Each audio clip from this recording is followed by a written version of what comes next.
Después de que mi esposo murió, su madre quiso quitarme todo excepto a la niña. Mi abogada me rogó que peleara. Bienvenidos a mi nueva historia.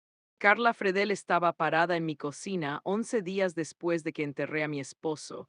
Señaló el techo, las paredes, el piso bajo sus zapatos y me dijo que se lo iba a llevar todo. La casa, el bufete de Joel, cada cuenta bancaria, cada activo hasta el último dólar.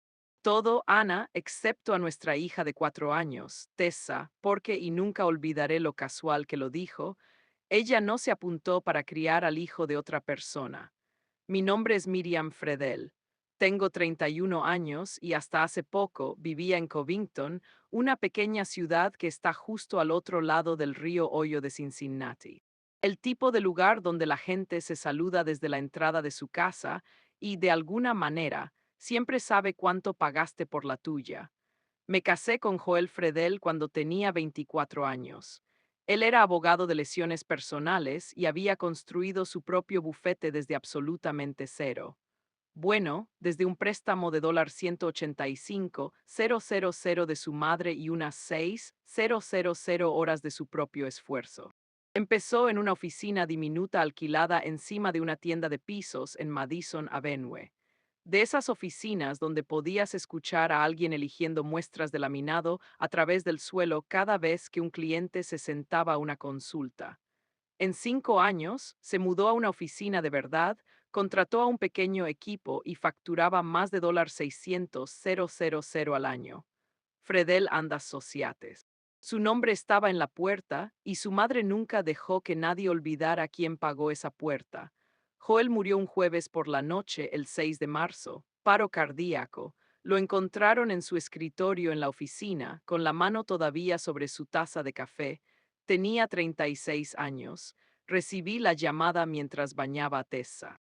Conduje hasta la oficina con las mangas mojadas hasta los codos y jabón todavía bajo las uñas. Para cuando llegué, los paramédicos ya habían dejado de intentar reanimarlo. El funeral fue el miércoles siguiente. Carla llevaba gafas negras Chanel dentro de la iglesia, de esas que cubren la mitad del rostro y no sabes si la persona realmente está llorando o simplemente actuando el duelo para el público. Spencer, el hermano menor de Joel, estaba a su lado con cara de niño esperando al director. Tenía 29 años, nunca había mantenido un trabajo más de 5 meses y vivía en la casa de huéspedes de Carla en Burlington, donde sus principales responsabilidades eran dormir hasta el mediodía y pedir cosas por internet con la tarjeta de crédito de ella. Necesitas entender algo sobre Carla. No era una anciana indefensa. Había sido dueña de 4 tintorerías en el norte de Kentucky. Las levantó ella misma después de su divorcio del padre de Joel. Sabía de negocios, sabía de números, o al menos eso creía. El mundo de las tintorerías funciona con matemáticas simples. La ropa entra sucia, la ropa sale limpia. El efectivo entra en la caja registradora. Ella aplicaba esa misma lógica a todo, incluyendo un bufete de abogados en el que nunca había puesto un pie profesionalmente. Para Carla, el despacho de Joel era solo otra tienda, excepto que en lugar de planchar camisas, planchabas demandas, y en lugar de monedas en la máquina, tenías $600,000 al año circulando en los libros. También me trató desde el primer día de Acción de Gracias como si yo fuera una molestia temporal que Joel eventualmente superaría. Yo era secretaria legal cuando nos conocimos. Nada glamorosa, nada rica, no provenía de la familia correcta.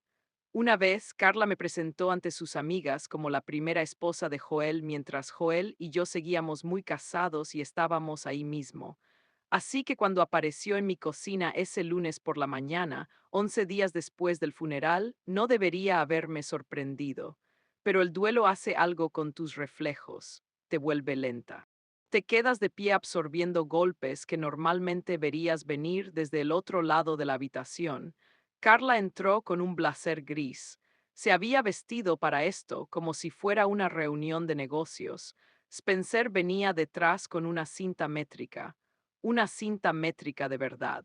Mientras Carla estaba en mi isla de cocina explicando que estaba recuperando lo que su inversión había construido, Spencer entró al cuarto de huéspedes y empezó a medir el closet.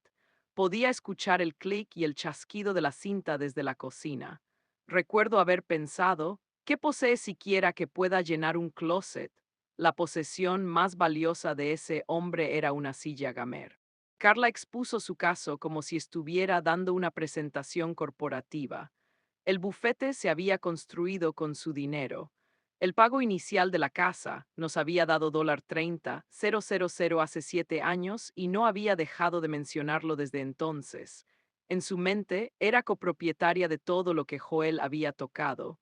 Y ahora que Joel no estaba, quería recuperar su inversión con intereses. Lo único que no quería era a Tessa. Lo dijo de manera tan directa, como si estuviera rechazando una guarnición en un restaurante. No, gracias. La niña no. Solo los activos, por favor. Me quedé ahí sosteniendo una taza de café que se había enfriado hacía 20 minutos y no dije nada.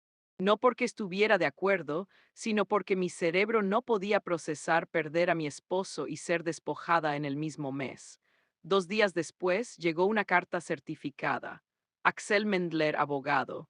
Carla había presentado una impugnación formal del testamento de Joel y una reclamación como acreedora contra su patrimonio por el préstamo de $185,000. Esto ya no era una conversación de mesa de cocina.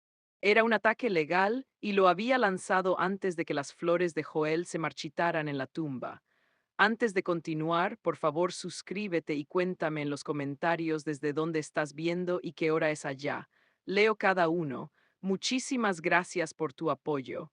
Ahora en que estábamos, así. Carla había pasado de amenazas en mi cocina a demandas en el juzgado en 48 horas, y yo seguía durmiendo en una cama que olía a la colonia de mi esposo muerto, tratando de explicarle a una niña de 4 años por qué papá no iba a volver a casa. Axel Mendler no era ningún aficionado. Presentó la impugnación del testamento con argumentos lo suficientemente sólidos, alegando que el préstamo de $185,000 constituía una inversión en el bufete, dándole derecho a reclamar su valor. También presentó una reclamación separada como acreedora por el préstamo en sí. Dos frentes legales al mismo tiempo. Carla estaba pagando $350 por hora por ese hombre y quería resultados rápidos. Pero Carla no estaba dispuesta a esperar al sistema judicial. Decidió empezar a administrar su nuevo imperio de inmediato. La semana después de presentar la demanda, condujo hasta la oficina de Joel Fredel and Associates, una suite en el segundo piso sobre Scott Boulevard. Entró como si fuera la dueña del lugar y empezó a presentarse ante el personal. Solo había 4 empleados, 2 asistentes legales, una recepcionista y Gail Orbat, la contadora, que llevaba 6 años con Joel. Carla les dijo a todos que asumiría la supervisión de las operaciones y que venían cambios. Le pidió a Gail que imprimiera los reportes de ingresos de los últimos 3 años. Gail los imprimió. Carla miró la cifra superior, $620,000 en facturación anual, asintió como si confirmara algo que ya sabía y se fue. Nunca pidió los reportes de gastos. Nunca preguntó por deudas. No abrió ni una sola carpeta que no estuviera etiquetada como ingresos. Es como revisar tu cuenta bancaria, mirar solo los depósitos y decidir que eres millonaria. Luego empezó a llamar a los clientes de Joel. Uno por uno, rastreó sus números y los llamó para presentarse como la persona que supervisaría la transición. No tenía autoridad legal para hacerlo, no tenía licencia para ejercer, ni siquiera sabía de qué trataban la mitad de los casos de Joel, pero Carla creía que la confianza era lo mismo que la competencia, y le sobraba confianza. La mayoría de los clientes de Joel, comprensiblemente alarmados por una llamada de la madre de su abogado fallecido, transfirieron sus casos a otros despachos en cuestión de días. Carla estaba destruyendo sistemáticamente la fuente de ingresos del mismo negocio que estaba peleando por poseer. Era como ver a alguien incendiar una casa mientras discute con la aseguradora cuánto vale la casa. Luego vino lo de Spencer. Una semana después de la visita de Carla a la oficina, Spencer llegó a mi casa en el Buick en clave de su madre con 2 bolsas de viaje, un PlayStation y una bolsa grande de papas sabor barbacoa. Caminó hasta la puerta principal y anunció que se mudaba al cuarto de huéspedes porque, y cito, mamá dijo que básicamente ya es nuestro. No trajo sábanas, ni almohada, ni un solo cambio de ropa profesional. Trajo una consola y snacks. Le dije que se fuera. Se negó, llamé a la policía de Covington. 2 oficiales llegaron, confirmaron que la casa estaba a nombre de Joel y que yo era la esposa sobreviviente, y escoltaron a Spencer de regreso al Buick. Dejó las papas en mi porche. Las tiré a la basura. Esa noche Carla me llamó. Su voz alcanzó un tono que no sabía que las cuerdas vocales humanas podían producir. Algo entre una alarma de humo y una soprano calentando para una escena de muerte. Me dijo que yo era cruel, despiadada, y que Joel estaría disgustado conmigo por echar a su hermano a la calle. Le recordé que Spencer vivía en su casa de huéspedes y tenía su propio cuarto allí. Me colgó. Mientras tanto, mi propia gente estaba perdiendo la fe en mí. Mi mamá condujo desde Lexington ese fin de semana, se sentó en mi mesa de cocina, la misma donde Carla había expuesto su plan de toma hostil, y dijo, hija, tienes que pelear esto. Mi mejor amiga Shannon me llamaba todas las noches diciendo lo mismo. Consigue un abogado, consigue un tiburón, no dejes que esta mujer te pase por encima. Así que contraté a LRA Schmidt. Me la recomendó un colega de Joel, una mujer germano-estadounidense de unos 50 y tantos años, con mechones plateados en el cabello y una energía tranquila y precisa que te hacía sentir que quizá todo podría estar bien. El RA había manejado disputas sucesorias durante 20 años. Revisó las demandas de Carla en unos 40 minutos y me dijo que se podían vencer. El préstamo no tenía acuerdo de sociedad, ni términos formales, nada por escrito que le diera a Carla participación en el bufete. El testamento estaba limpio y correctamente ejecutado. El RA dijo, peleamos, ganamos, y Carla se va a casa sin nada más que una lección de derecho contractual. Le dije que necesitaba unos días para pensarlo. Esa noche, después de que Tessa se durmió, conduje hasta la oficina de Joel. Eran casi las 9:00. El edificio estaba oscuro, excepto por las señales de salida brillando en verde en la escalera. Abrí la oficina privada de Joel con la llave de repuesto que siempre llevaba en mi llavero y me senté en su escritorio. Aún olía a él, a café y a esa loción de sándalo que usaba desde la universidad. Abrí el cajón inferior, el profundo donde guardaba archivos que no quería que nadie tocara. Detrás de una pila de carpetas viejas encontré un sobremanila sellado. Mi nombre estaba escrito al frente con la letra de Joel. No Miriam Fredel, solo Miriam, con un pequeño corazón dibujado al lado, como si todavía nos pasáramos notas en la secundaria. Lo abrí, leí lo que había dentro. Y me quedé sentada en esa oficina oscura casi una hora sin moverme, sin respirar fuerte, sin llorar. Por primera vez desde el 6 de marzo, mi mente estaba completamente clara. A la mañana siguiente llamé a LRA. Mi voz era distinta. Yo misma podía oírlo, firme, tranquila, como si algo hubiera encajado detrás de mis ojos. Le dije, LRA, he cambiado de opinión, no quiero pelear. Quiero darle a Carla todo lo que está pidiendo. Todo. El RA no dijo una palabra durante unos 10 segundos, y para una mujer que cobra por hora, 10 segundos de silencio son casi un evento médico.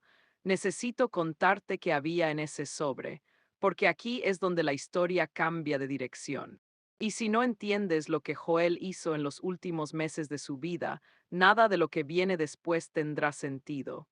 8 meses antes de morir, a Joel le diagnosticaron una afección cardíaca grave. Había estado teniendo episodios, falta de aire al subir escaleras, opresión en el pecho que iba y venía, un cansancio extraño que el sueño no arreglaba. Finalmente fue a ver a un cardiólogo en Cincinnati, un especialista de uno de los grandes sistemas hospitalarios al otro lado del río. El diagnóstico fue malo. No inmediatamente mortal, pero de esos malos donde tu médico usa palabras como progresivo y manejo a largo plazo mientras te mira como si lamentara haber ido a la facultad de medicina. Joel me dijo que no se lo contó a su madre, ni a su hermano, ni a nadie más. Tienes que entender algo sobre Joel. Era abogado de lesiones personales. Pasó toda su carrera viendo cómo la vida de la gente se desmoronaba porque alguien no planeó. Alguien tomó atajos. Alguien asumió que todo estaría bien. No iba a permitir que eso le pasara a su familia. Así que durante esos 8 meses, mientras seguía yendo a la oficina todos los días, usando sus buenos trajes, contándole a su madre sobre sus grandes casos en las cenas de domingo, en silencio y metódicamente fue acomodando las piezas. El sobre contenía 3 cosas. Primero, una carta escrita a mano con fecha de 5 semanas antes de su muerte. No era un documento financiero. Era una carta de mi esposo para mí. Escribió sobre Tessa, sobre cómo había empezado a llamar a las mariposas flutterbees y cómo él nunca quiso corregirla. Escribió sobre nuestra cocina, sobre cómo la luz de la mañana entraba por la ventana, sobre el fregadero, y caía sobre la encimera exactamente en el ángulo que hacía que todo se viera dorado. Escribió sobre el día en que nos conocimos, cuando yo tenía 22 años y trabajaba en la recepción de Bernstein Kellogg, el bufete donde él era asociado junior, y sobre cómo me invitó a almorzar 4 veces antes de que yo dijera que sí, porque tenía una política estricta de no salir con abogados, algo que, visto en retrospectiva, claramente no se sostuvo muy bien. La última línea de la carta decía: no dejes que ella se lleve lo que importa. Puede quedarse con el resto. No eran instrucciones ni un plan, solo confianza. Joel sabía que yo era lo suficientemente inteligente para entender lo que esas palabras significaban una vez que viera el segundo y el tercer elemento dentro del sobre. Segundo, las confirmaciones de beneficiarios. Joel tenía una póliza de seguro de vida por $875,000. La había contratado años atrás, a los 30, cuando recién había comenzado el bufete. El banco la había exigido como garantía para el préstamo inicial del negocio. En ese entonces era joven y saludable, pasó la evaluación médica sin ningún problema. La póliza llevaba 6 años vigente. Lo único que Joel hizo en sus últimos meses fue actualizar al beneficiario. Me cambió a mí, Miriam Fredel, como beneficiaria única. Y aquí está la clave. Actualizar el beneficiario de una póliza de seguro de vida existente no requiere un nuevo examen médico. Es un formulario, una firma. Listo. Esos $875,000 me serían pagados directamente a mí cuando él muriera. Nunca entrarían al patrimonio, nunca pasarían por sucesión. Carla no podía tocarlos. Incluso si hubiera sabido de su existencia, cosa que no sabía, no tendría ningún reclamo legal. Hizo lo mismo con sus cuentas de jubilación, un 401k con aproximadamente $152,000 y un Roth IRA con unos $58,000. Actualizó ambas designaciones de beneficiario a mi nombre. El mismo principio, el beneficiario designado recibe esos fondos directamente, fuera de la sucesión, fuera del patrimonio. Esos son otros $210,000 a los que Carla no podía acceder. Quiero ser muy clara en algo. Esto no es un vacío legal secreto. Así funcionan los seguros de vida y las cuentas de jubilación en todos y cada uno de los estados de Estados Unidos. Millones de familias dependen exactamente de este mecanismo. Los asesores financieros literalmente te dicen que revises tus beneficiarios cada año. No es un truco, es papeleo de un martes por la tarde que la mayoría de la gente pospone y olvida. Joel no lo olvidó. Tercero, la verdadera situación financiera de Fredel and Associates.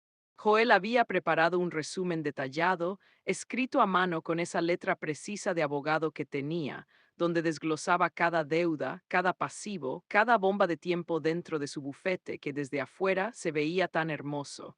Y aquí fue donde pasé de viuda en duelo a algo completamente distinto. El bufete facturaba $620,000 al año. Esa parte era cierta. Era el número que Joel mencionaba en las cenas familiares, el número que Carla memorizó como si fuera escritura sagrada. Pero esto es lo que realmente significaban esos $620,000 en ingresos cuando levantabas el telón. $15,000 en deudas acumuladas con proveedores y gastos generales. Un acuerdo pendiente por mala praxis. $180,000 que Joel ya había aceptado pagar antes de morir, solo faltaba emitir el pago. $47,000 en impuestos de nómina impagos. Por cierto, el IRS no se olvida de los impuestos de nómina.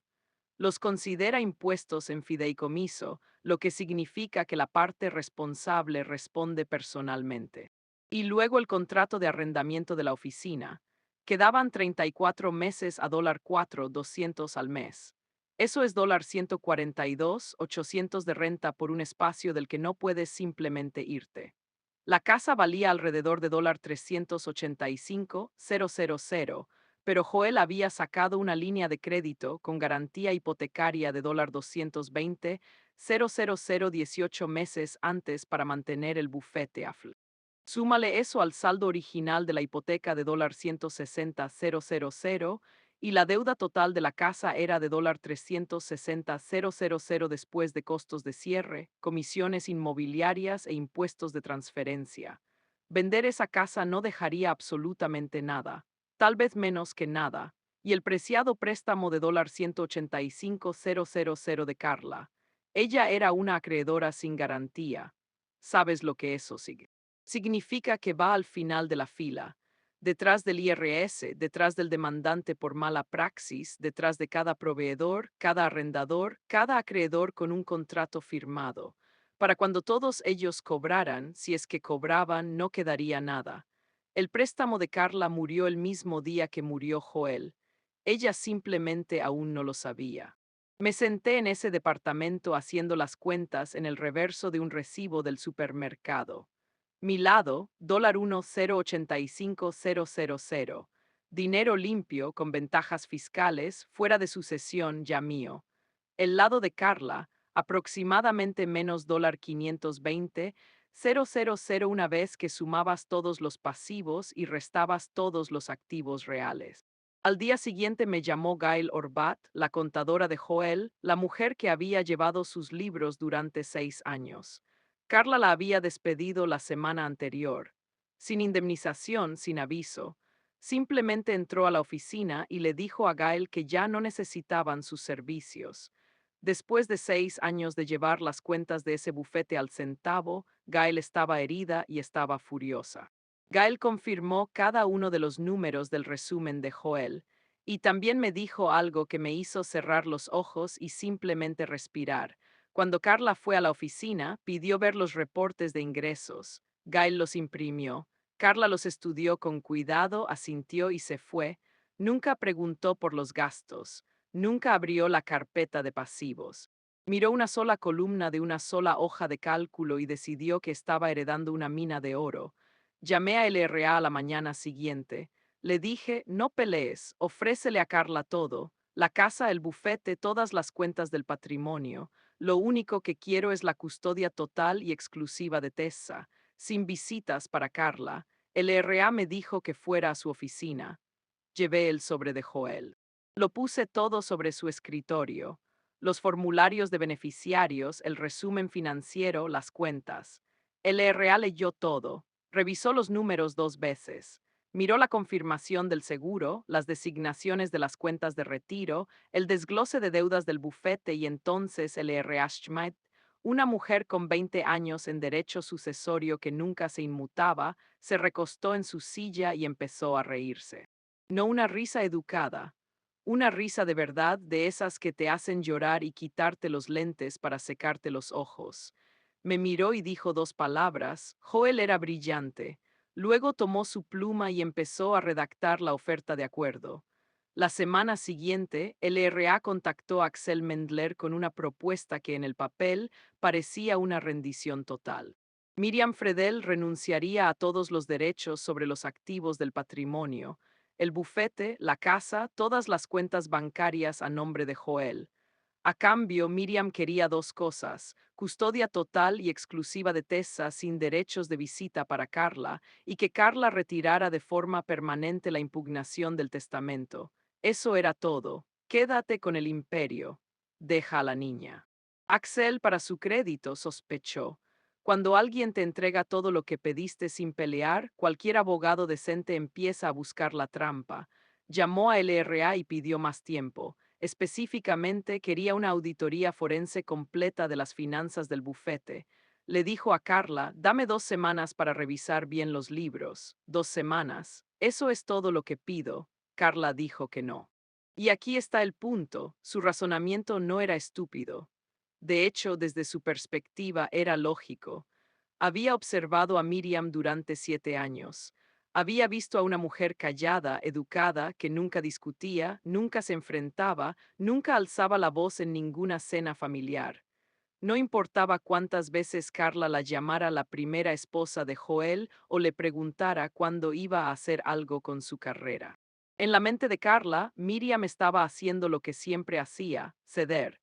Si tienes una mano ganadora y tu oponente intenta levantarse de la mesa, no dices: espera, déjame revisar mis cartas, le dijo a Axel. Tomas el bote. Ya vi los ingresos, $620,000 al año. Mi hijo construyó eso con mi dinero. Consígueme esos papeles antes de que cambie de opinión. Axel se resistió con fuerza. Redactó una carta formal de advertencia, 2 páginas a espacio sencillo, declarando que la diligencia debida sobre la situación financiera del bufete estaba incompleta y recomendando que Carla esperara una auditoría completa antes de aceptar cualquier transferencia de activos y pasivos. Esto es práctica legal estándar. Los abogados hacen esto para protegerse, y Axel se estaba protegiendo muy bien. Carla leyó la carta, firmó la renuncia al final, reconociendo que procedía en contra de la recomendación de su abogado, y le dijo a Axel que programara la firma. Había una cosa más. Axel le preguntó directamente a LRA: ¿existen activos fuera del patrimonio que debamos conocer? Pólizas de seguro de vida, cuentas de jubilación con beneficiarios designados. El RA respondió exactamente como debía hacerlo. Los activos fuera del patrimonio están fuera del alcance de este acuerdo sucesorio y mi clienta no tiene ninguna obligación legal de revelarlos. Carla se enteró de esto por Axel y lo descartó de inmediato. Joel nunca le mencionó un seguro de vida. Asumió que no tenía ninguno. ¿Por qué lo tendría? Tenía 36 años. Estaba sano, según ella. Los hombres jóvenes no piensan en seguros de vida. Excepto que Joel sí pensó en eso, porque un banco se lo había exigido 6 años atrás. Y Joel era el tipo de hombre que seguía pagando las primas puntualmente, incluso cuando todo lo demás se estaba desmoronando. Mientras Carla firmaba renuncias e ignoraba el consejo de su propio abogado, yo estaba construyendo silenciosamente mi nueva vida. La aseguradora procesó mi reclamo en poco menos de 3 semanas. $875,000 depositados directamente en mi cuenta personal en una cooperativa de crédito en Florence. Había abierto esa cuenta específicamente para este propósito. Sin conexión con ninguna cuenta de Joel, sin conexión con el patrimonio. También inicié el traspaso de las cuentas de jubilación de Joel, $152,000 de su 401k y $58,000 de su Roth IRA cuentas solo a mi nombre. Empecé a sacar cosas de la casa, nada dramático, unas cuantas cajas a la vez. Primero la ropa y los juguetes de Tessa, luego mis libros, mis documentos, los álbumes. Encontré un departamento de 2 habitaciones en Florence, a unos 20 minutos al sur de Covington. Limpio, seguro, buen distrito escolar. El primer y último mes de renta fueron $1,800. Los pagué de mi cuenta corriente sin pestañear. Mientras tanto, Spencer estaba viviendo su mejor vida. Carla lo había enviado al bufete para administrar las operaciones mientras avanzaba el proceso legal, lo que básicamente significaba que se sentaba en la silla de Joel, giraba un par de veces y trataba de entender el sistema telefónico. Llamó a un notificador judicial repartidor. Le preguntó a una de las asistentes legales qué era un contrato de honorarios. En su tercer día, Carla lo mandó al banco para que se agregara como cotitular de la cuenta operativa del bufete para manejar los gastos diarios. Spencer firmó cada documento que el banco puso frente a él sin leer una sola palabra. No se dio cuenta de que se estaba haciendo responsable solidario de las obligaciones vinculadas a esa cuenta. Spencer nunca leía nada que no tuviera una pantalla y un control. Mi mamá vino desde Lexington una vez más. Se sentó frente a mí en la mesa de mi nueva cocina, una pequeña mesa de IKEA que armé yo misma, lo cual, honestamente, se sintió como un logro mayor que todo mi matrimonio y me dijo: Miriam, estás renunciando a la casa de Joel, al trabajo de toda su vida. ¿Estás teniendo algún tipo de crisis? Quería contárselo todo. Quería abrir mi laptop y mostrarle el saldo bancario y ver cómo se le abrían los ojos, pero no podía. Todavía no.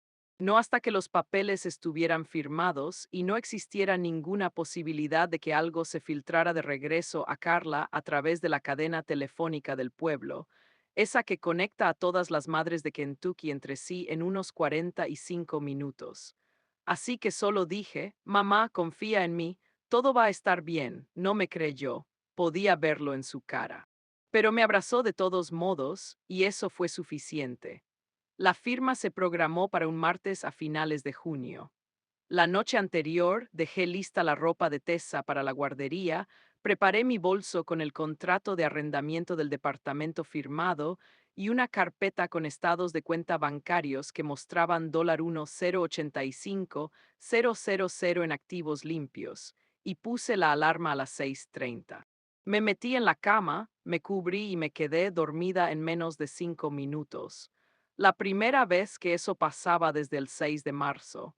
La oficina de Axel Mendler estaba en el tercer piso de un edificio de ladrillo en Peak Street, en el centro de Covington. Una sala de juntas con paredes beige, alfombra industrial y una cafetera que producía algo técnicamente marrón y técnicamente caliente, pero solo teóricamente café. Llegué a las 9:15 con el ERA. Tomamos las dos sillas del lado izquierdo de la mesa y esperamos. Carla entró a las 9:20 con Spencer y Axel. Iba vestida como si estuviera recibiendo un premio a la trayectoria. Maquillaje completo, aretes de oro, una blusa de seda color crema que probablemente costaba más que mi primer mes de renta. Spencer llevaba un blazer azul marino nuevo.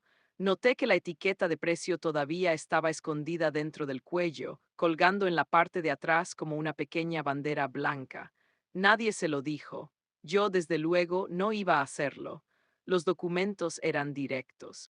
Yo, Miriam Fredel, por la presente transfiero todos los derechos sobre los activos del patrimonio de Joel Fredel, incluidos, entre otros, el despacho de abogados conocido como Fredel and Associates, la propiedad residencial y todas las cuentas financieras asociadas, a Carla Fredel, quien acepta dichos activos junto con todos los pasivos asociados.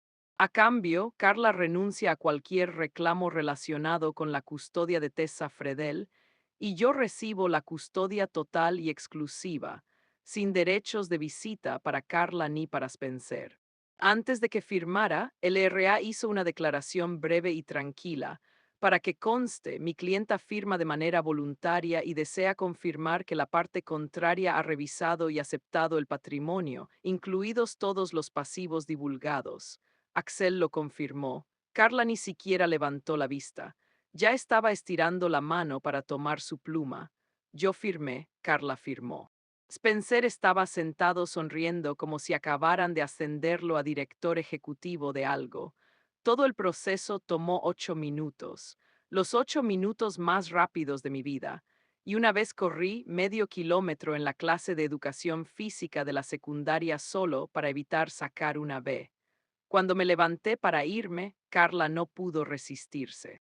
Me miró al otro lado de la mesa y dijo que esperaba que por fin aprendiera a pararme sobre mis propios pies sin un Fredel en quien apoyarme. Spencer asintió, probablemente sin entender exactamente lo que había dicho, pero de acuerdo en principio, porque eso es lo que hace Spencer. Tomé mi bolso, salí, recogí a Tessa de la guardería a las 13:15 y conduje hasta nuestro departamento. Le preparé macarrones con queso de caja, de los que tienen formas de dinosaurios, porque Tessa creía firmemente que la pasta con forma de dinosaurio sabía mejor que la pasta normal. Y honestamente puede que tenga razón. Vimos caricaturas hasta las 6:30. Se quedó dormida en el sofá con queso en la barbilla. La cargué hasta la cama. Luego me senté en el piso de la cocina, con la espalda apoyada en el gabinete, y simplemente respiré. Fue la noche más tranquila que había tenido desde que Joel murió. 3 semanas después, Carla Fredel entró a Fredel and Associates como su propietaria legal y comenzó a dirigir su nuevo imperio. Yo no estuve ahí para verlo, pero en un pueblo como Covington no hace falta. La gente habla.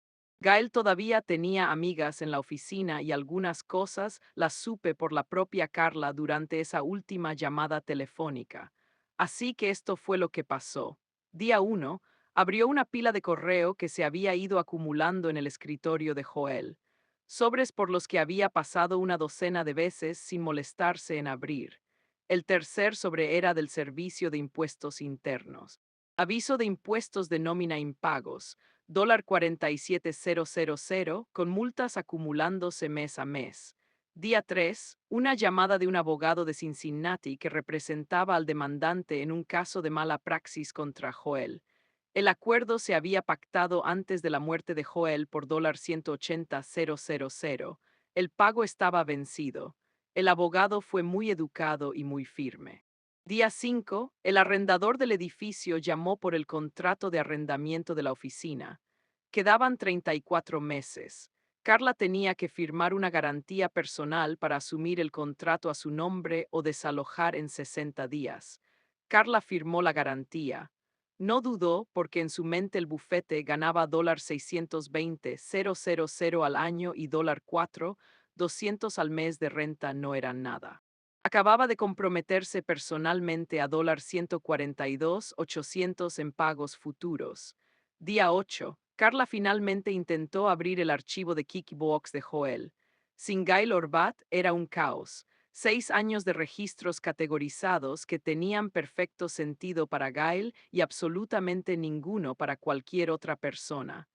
Carla contrató a una contadora temporal de una agencia.